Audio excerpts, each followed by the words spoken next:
It's a Big Stuff Podcast Field Report. Hey, Big Stuffers. Welcome to the North Pole. Well, it feels like the North Pole. It's cold out here. It is. We are in Brookfield, Connecticut. With Santa. Yeah, with Santa Claus. He is incredibly dirty. Santa has snow on him, and I'm hoping that will wash off some of the dirt on Santa. Yeah. He does have the American flag there, though. It looks fresh. Yeah. It's a fresh one. Well, you know, I guess Santa belongs to America. Can we say that? I don't know if we can say that or not, but so anyway, that was what a just truck. happened?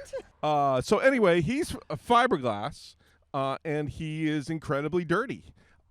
We're suggesting a power wash from the people that own him. We're in front of a storage facility. Well, that's what they say, but it looks like kind of a monument company. There's a lot of stuff going on here. Construction company. There's a lot of dirt, and most of it ends up on Santa. Stop talking about the dirty Santa. He's very dirty. He's a big fella. It looks like his arm probably moved at one point. It's definitely separated, but it probably went like this. He's waving. You know those cats at the Asian food Yes. places? That's that's what Santa's doing. And why he's in Brookfield, Connecticut, we don't know.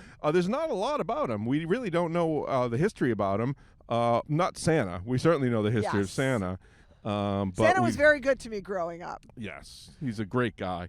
But anyway, hopefully he will be cleaned up by the time you come out and visit Santa. Yes, come to Brookfield, Connecticut, and you, too, can meet Santa Claus. Bye, Big Stuffers.